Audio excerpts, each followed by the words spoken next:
Dear friends, this is day 82 of Israel's war with Hamas. I'm Joe Wolfson, first vice president of Jewish National Fund USA. I'm filling in for JNFuture President Saul Isabram, who is traveling today.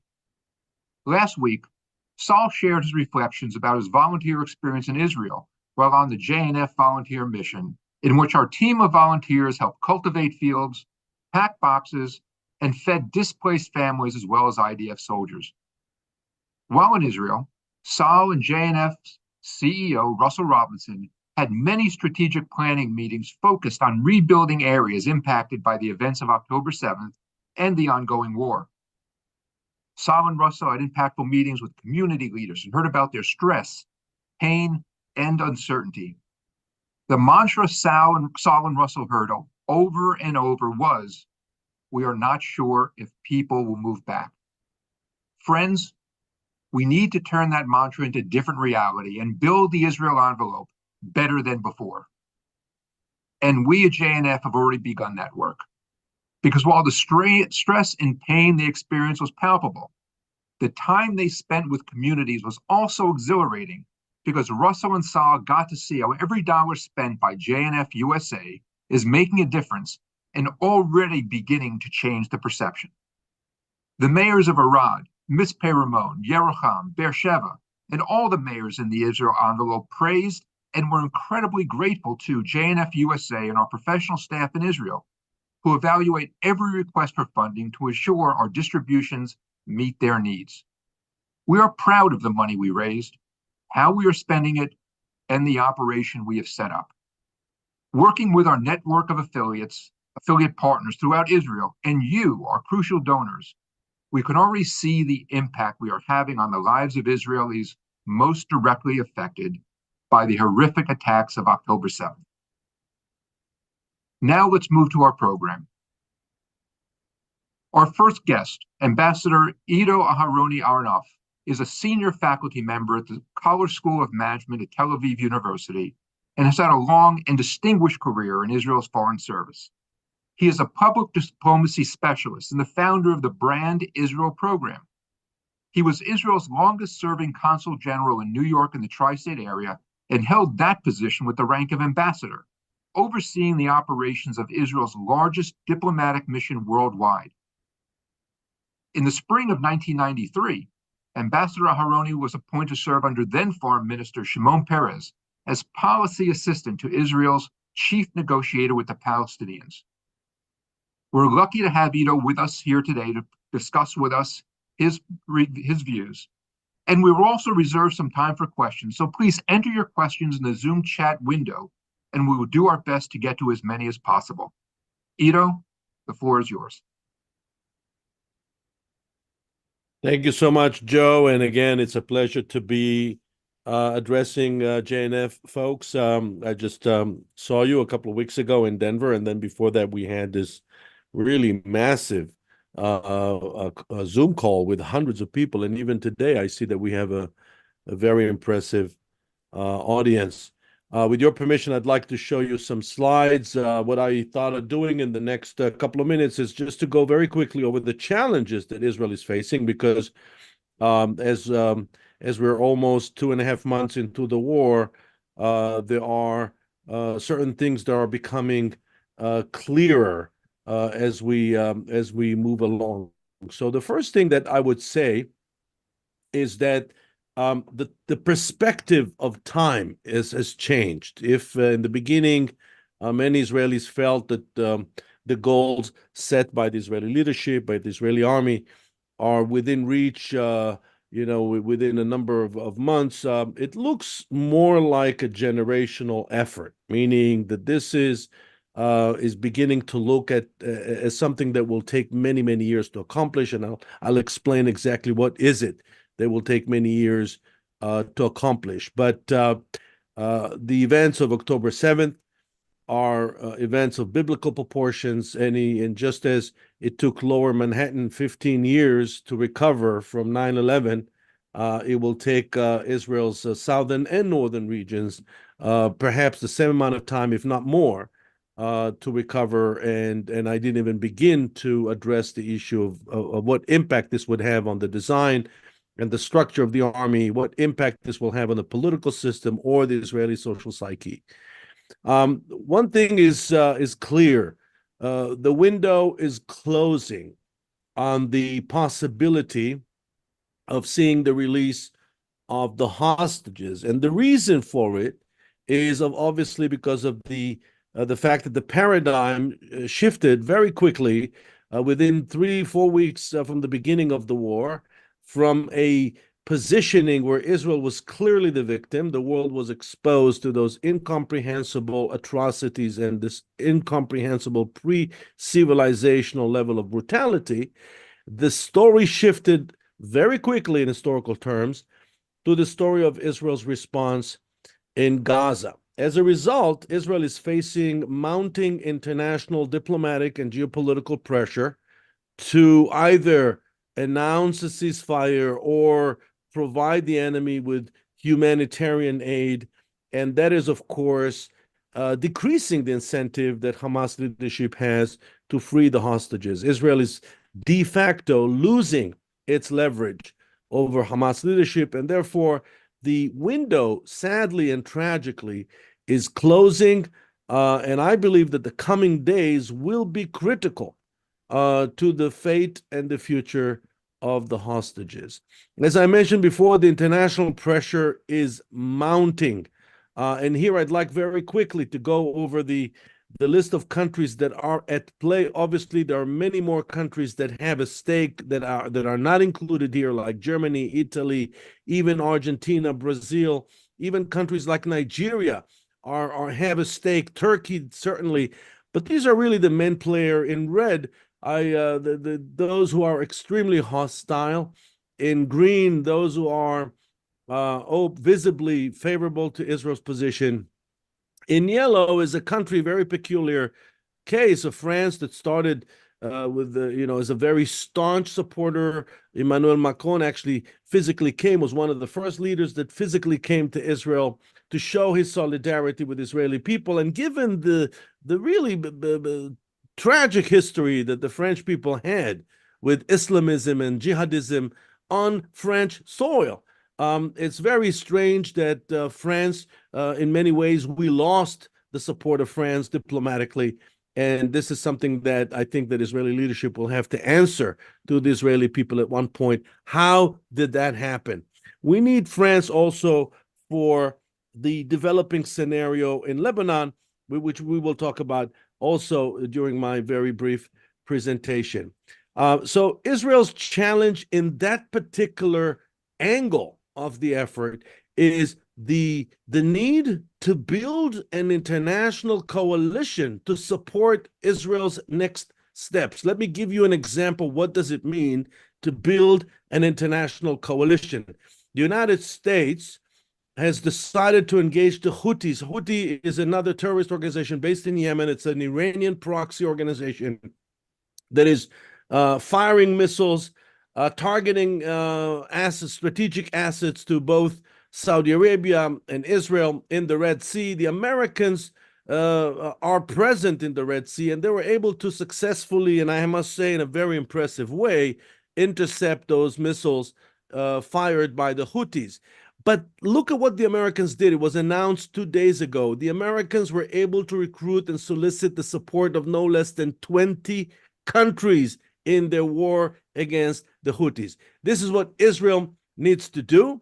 Obviously, it's not happening. It's not happening because the Israeli leadership is preoccupied with managing the battle itself, especially in the south, but also the evolving battle in the north.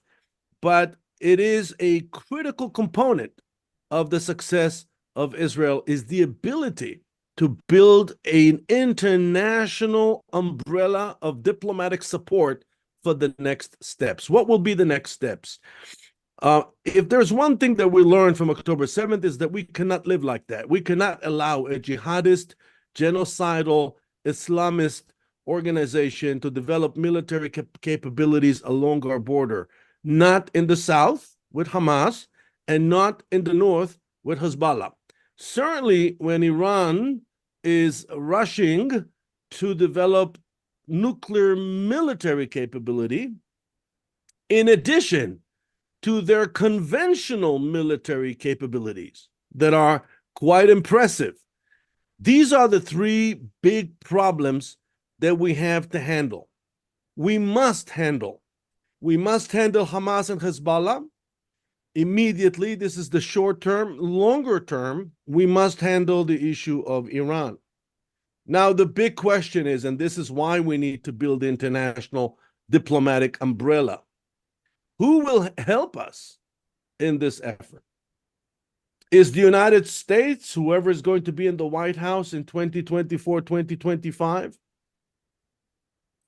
Is it going to be India? Who will help us in this effort?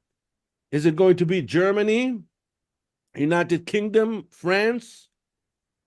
We're looking here at a generational effort. Remember this statement that I'm just making. It's a generational effort. This is not something that we can fix in a couple of months of war. We have the issue of displaced Israelis. This is not something that you will hear about in the American mainstream media. We have hundreds of thousands of Israelis that left their homes in the South. JNF knows that very well because you are dedicated to working and nurturing Israel's, what we call in Hebrew, periphery. The regions in the South, the regions in the North, you know how many people left their homes. Now, it's important that we all understand that these people will not go back to their homes unless the Israeli government will be able to guarantee 1,000% their safety. And therefore, it becomes imperative, it becomes critical, acutely critical for Israel to handle the issue of Hamas and Hezbollah in their foreseeable timetable, in the foreseeable future, and then take care of the issue of Iran, which is really the source of inspiration, the source, the ideological foundation for everything that we see right now on the ground. But the issue of displaced Israelis is not discussed enough. Maybe it's one of the things that we can do together as a result of this gathering.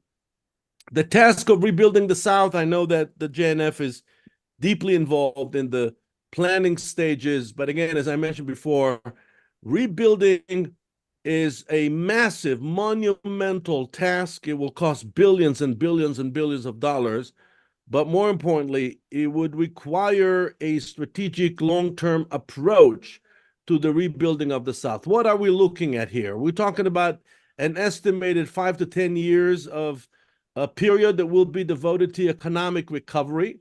The travel industry was hit the hardest and is expected to suffer the most from what's happening. Remember, everybody's talking about Israeli high-tech. Israeli high-tech does not employ more than 300,000 people. But the Israeli travel industry is employing over 1 million people. In fact, it's closer to 1.2 million Israelis are employed in the Israeli travel industry. And we believe that it will take between 2 to 3 years, provided that the war will end at one point, 2 to 3 years from the moment the war ends, for tourism to recover. And remember, the last precedent, you were all involved, Second Intifada, from 2000 to 2005, tourism to Israel went down practically to zero. Zero. I remember when the Intifada just broke down, hotel rooms in Jerusalem were completely empty. It will take us years to recover from that. The projected government deficit for 2024 is 110 billion shekels, which is 70 billion shekels more than the original projection before the war. This is the real cost of the war. The government is more likely, obviously, to raise taxes at one point, whether this government, the next government, 2024, 2025, certainly 2026. Usually, when you do that, in order to pay, to cover the deficit, you need to print money. When you print money, just as it happened in the Western world during COVID, what happens when you print money? You inject tons of money into the economy, inflation goes up. So 2024, 2025 will also be marked, probably, most likely, with high rate of inflation. Here's the challenge. In Israel, just as in New York after 9/11, they realized that rebuilding rather than fixing is what needs to be done. In other words, I'm not so sure that those communities that were hurt, in some cases almost completely destroyed, will have to be rebuilt the same way. Maybe it will have to be rebuilt in a very different way, just as, again, as they did in Ground Zero. Good news is it looks like the tech sector is demonstrating an exceptional level of resilience, and there are many, many indicators to support that. The tech sector will continue, even in times of trouble, to be that sector that carries the Israeli economy on its back. Another thing that I would add to the list of challenges, you have to understand, the Israeli army traditionally was designed to fight for 4 or 5 weeks maximum. The main body of soldiers are reservists, like my son, who's right now in Gaza. We talk about hundreds of thousands of reservists and a relatively small active duty military. The thinking was that we would need to fight wars that were similar to the 73, 67 war, maybe 82. But the kind of war that we're engaged in right now, in urban setting with a non-state actor, Hamas and Hezbollah, requires a different kind of military doctrine, more based on longevity, attrition, less on surprising the enemy, and of course, less on using only military power that is deployed by the Air Force or by the artillery. To be more specific, we would need to look at the target, at the goal differently. When the Israeli government said at the very beginning, we are going to eradicate Hamas off the face of this earth, the danger of such a statement is that when you are making such a promise, the danger is that you'll be over-promising, and by definition, you'll be bound to under-deliver. Because Hamas, as I mentioned before, and I certainly mentioned in Denver, Hamas is an idea. It's almost impossible to eradicate an idea, just as we did not eradicate the idea behind the caliphate of ISIS or the Islamic Brothers or Al-Qaeda.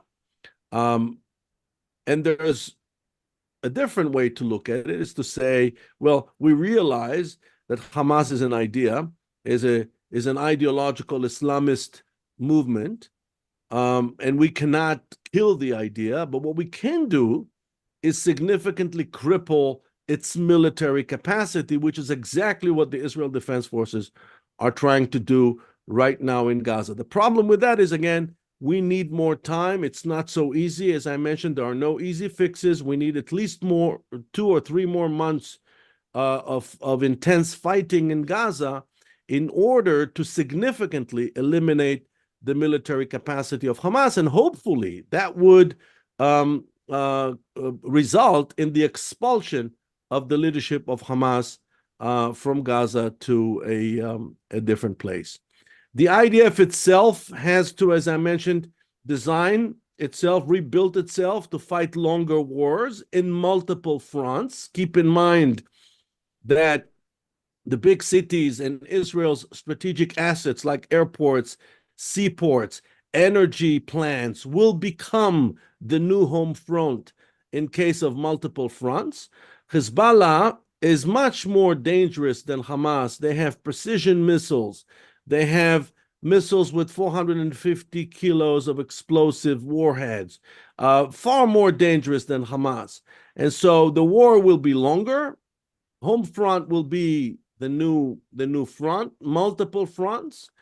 Hezbollah from the north, Hamas from the south, possibly pro-Iranian militias in the Golan Heights, possibly, those of you who've been to my house know where I live, possibly pro-Iranian, pro-Hamas groups in the West Bank attacking Jewish communities along the fence, just like where I live, and possibly Israeli Arabs joining in. This is really the Iranian scenario. This is, if you may, the Iranian fantasy. The IDF has a problem of ammunition. We don't have enough ammunition to fight a war that is so long. We need help in that department. And the help, of course, will come from our allies, number one, from the United States. And in case we are engaged in multiple fronts, we would need a new weapon systems. We would need the type of ammunition we don't have right now to deal with the threat posed by both Hezbollah and Iran.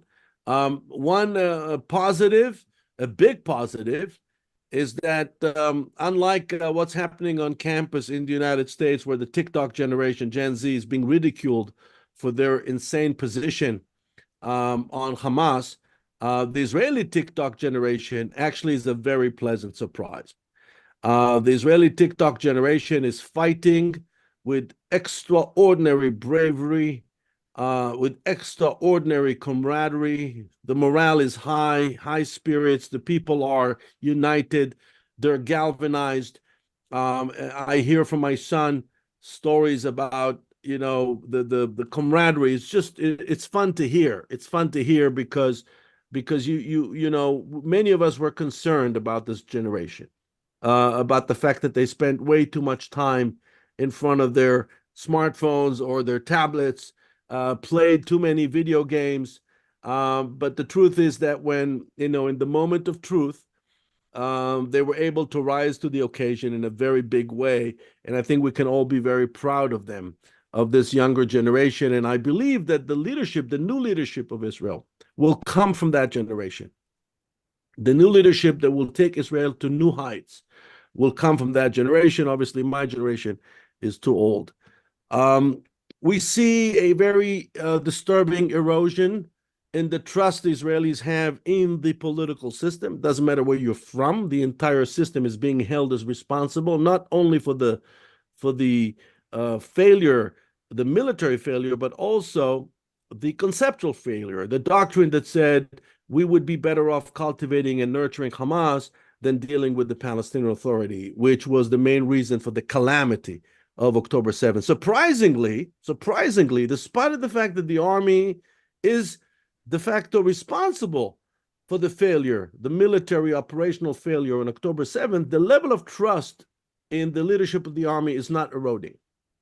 And the reason is because they assumed responsibility and they did the right thing. They stood in front of the Israeli public and they said, we failed, we are responsible, we will answer all the questions, we will investigate what needs to be investigated, but let's do that after the military phase ends.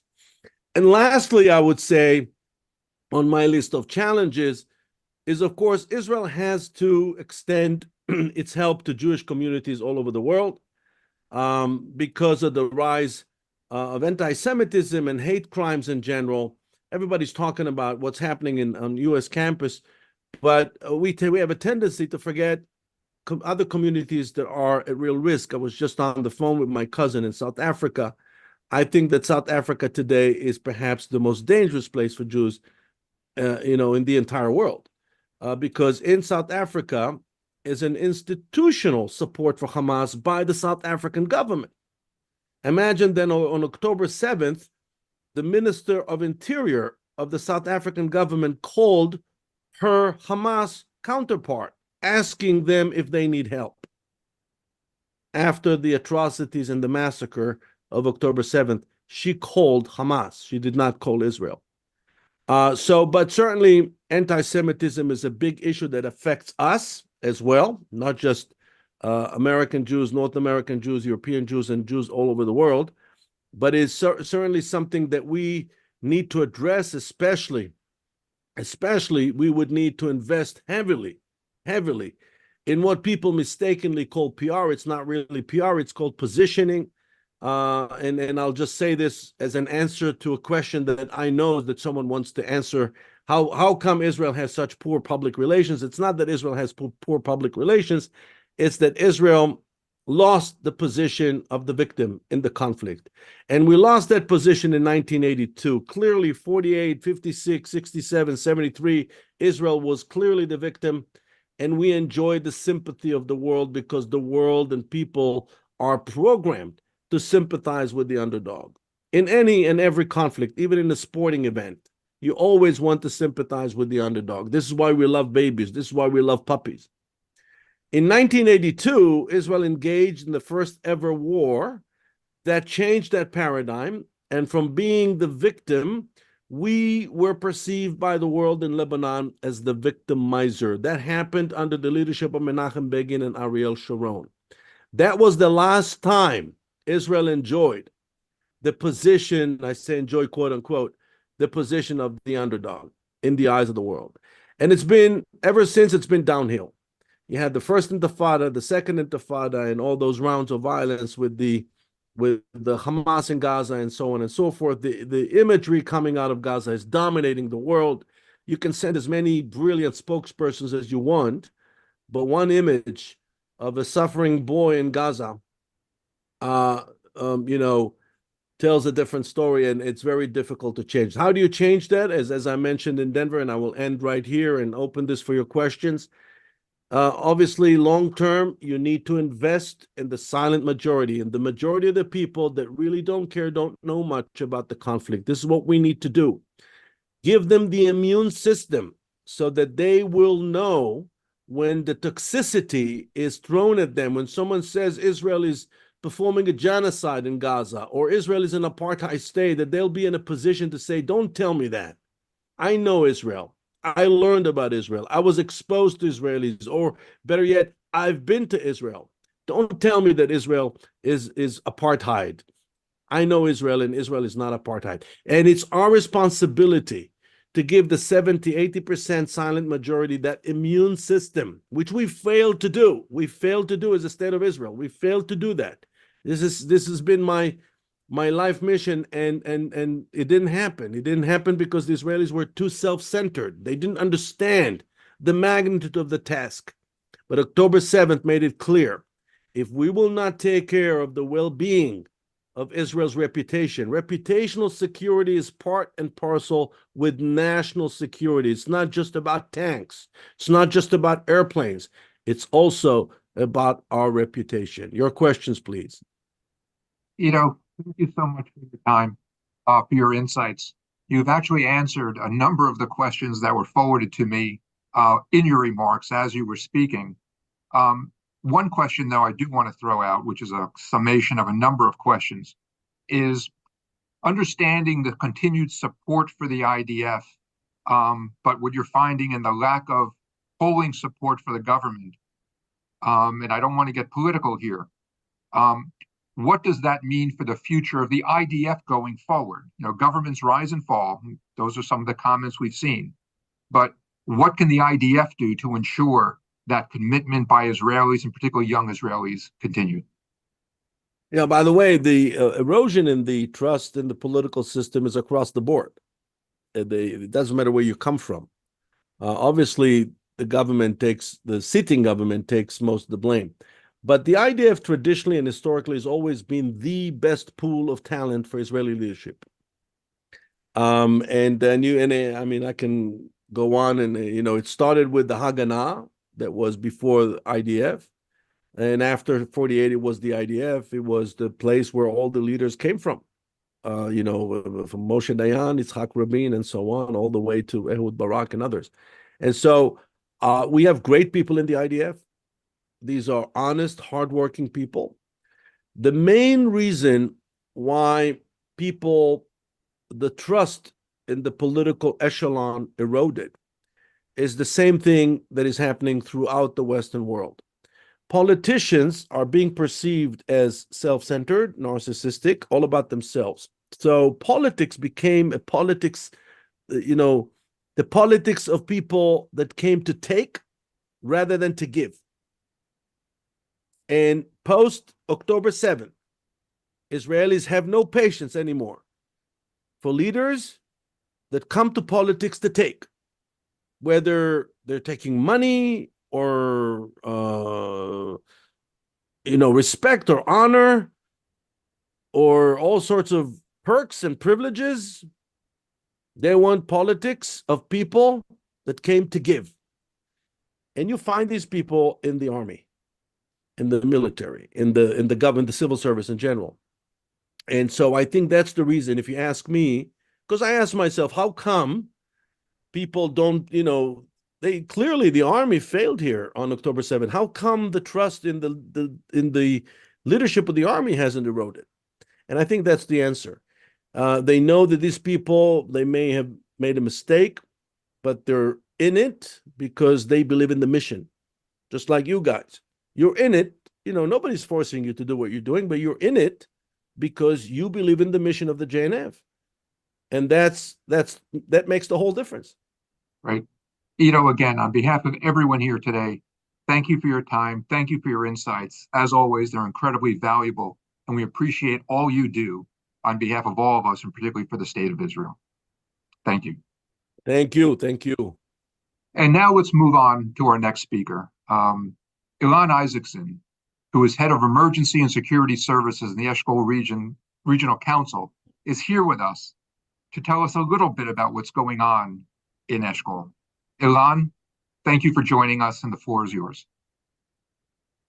Well, thank you for inviting me. Welcome. I'll give an insight what's happening at the moment. If for the first plus minus 70 days, the army fought in the southern part of Gaza, mainly the town of Gaza, Jabalia, and Nusrat, and different places, Beit Lahiya, and all those. Slowly, forces are starting to Israeli forces are starting to come to the southern part, mainly to Khan Yunis and what we call the towns between Gaza and Khan Yunis, and hopefully in the next couple of weeks also to Rafiah on the Egyptian border. What it means to us, to the Eshkol, that means that now for the last 10, 12 days, the war has come to our area. The Eshkol region is 40 kilometers of the 65 kilometers. So that's where the fighting is at the moment. So we at the Eshkol, whoever's left here, a lot of people are not living here at the moment.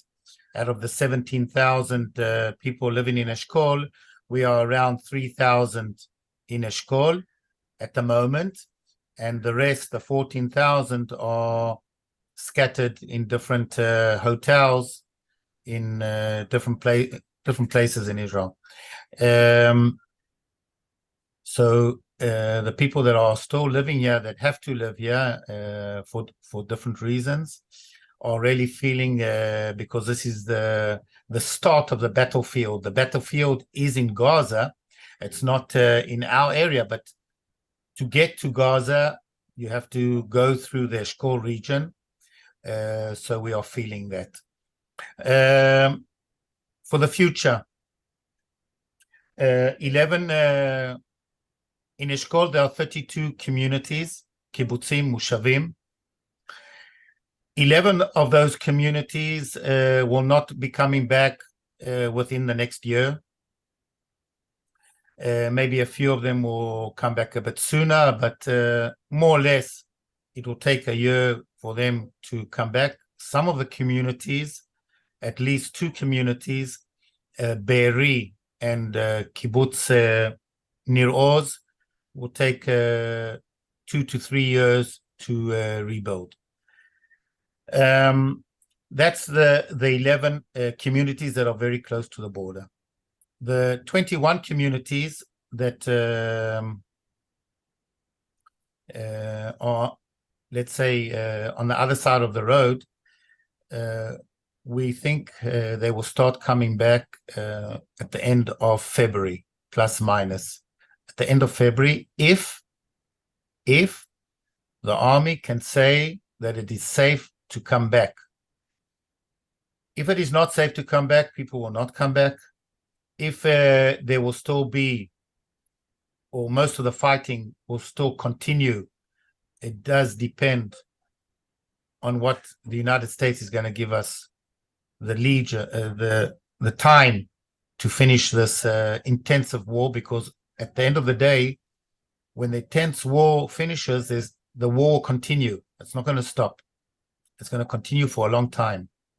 And that we'll have to see if it will be possible to bring our civilians back to live in this area. A lot do want to come back, but at the moment, it's very harsh to come back. But we are thinking how and what we have to do. First of all, like Aharoni said, the trust in the army, and I'm wearing army clothes for a reason. There is no any IDF. There's only one IDF, and that's the IDF that was not ready on the 7th or the 10th, and that's the same IDF that over 600 soldiers have been killed, and that's the same IDF that is now in Gaza, in Lebanon, fighting on the border, and in Judea and Samaria. So there's no any IDF besides this one, and this IDF is going to win in all where it has to fight. So what are we doing? We are rebuilding everything to do with also first response teams. And here I have to say that JNF has been with us for quite a few years. It's very easy to get help when there's some kind of escalation or war. But that help vanishes very quickly. The help JNF and the people that I work with, mainly in Israel, but also overseas, in JNF USA, it's all round, it's year round, building fire stations, buying equipment, giving money for resilience, and that's the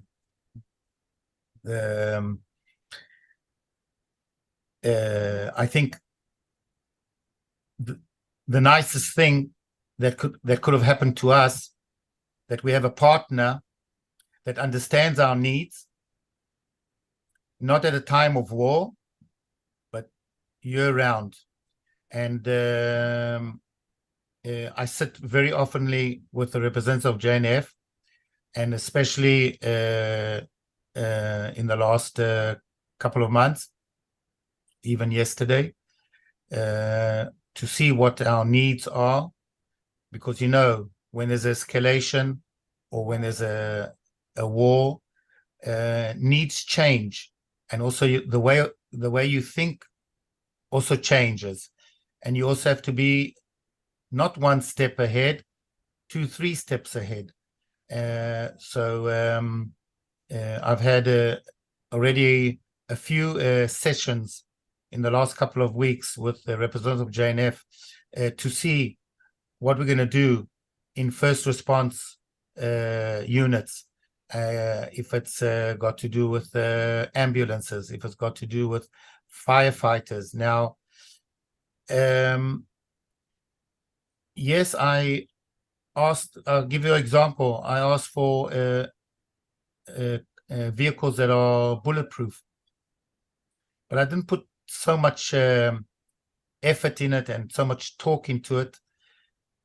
But after what happened now, that's what we need. And if we would have had more bulletproof vehicles, we could have saved more people. And that's something that we are working on. This is an example. I drive a bulletproof vehicle that was donated to me. And that's the only reason that I'm alive today.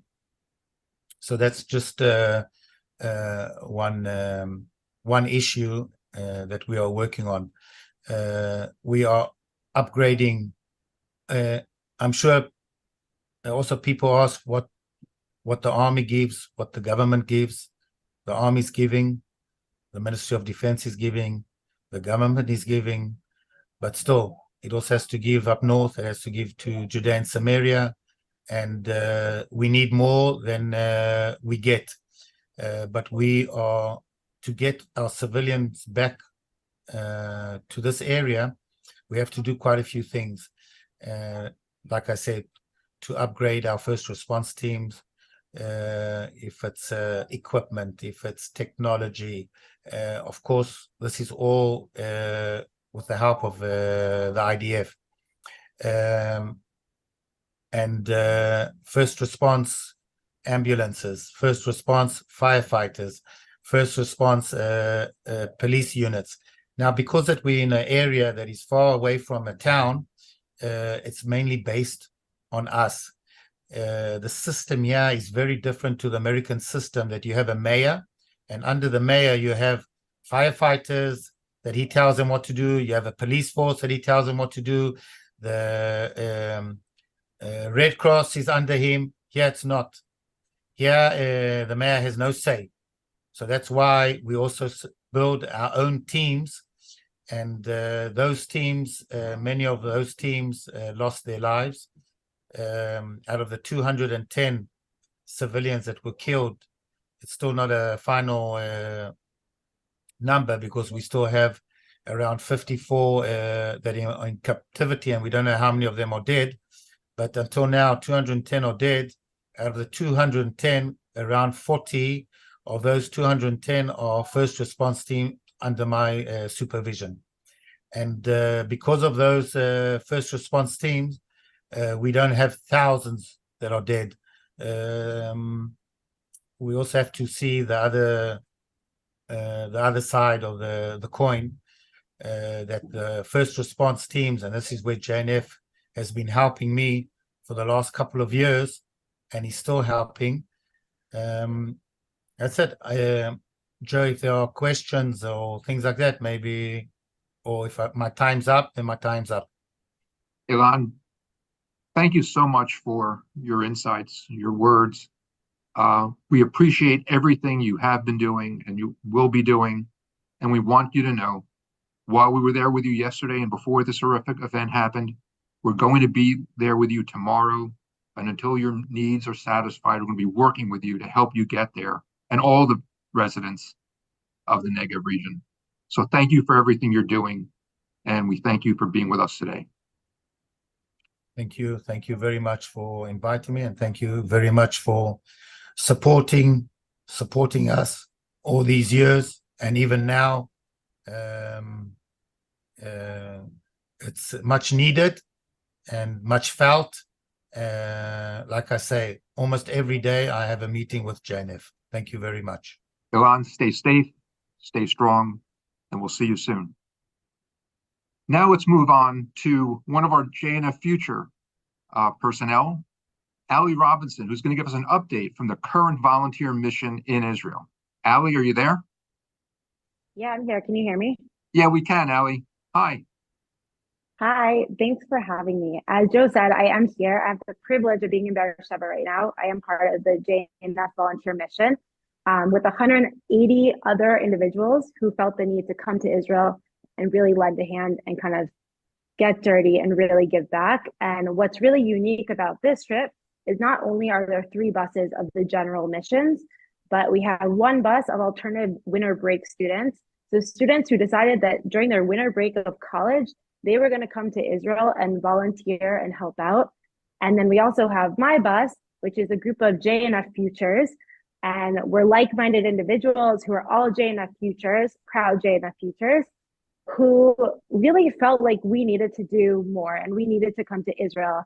And this experience has just been, it's been impactful, it's been fulfilling, it's been emotional, to say the least. And just to share a few experiences, the first day we picked lemons. I'll say we picked probably 2.5 tons if I had to guess, but only because I saw that the other group did 2. So I'm just going to give us a 1/2 ton extra. And it was so fulfilling. And today we packaged 3,000 care packages for soldiers who are entering Gaza in the next few weeks. And it's been such a powerful experience. And from just having those volunteer opportunities to speaking to survivors. And today we went to the Nova exhibit and we heard from Nova survivors.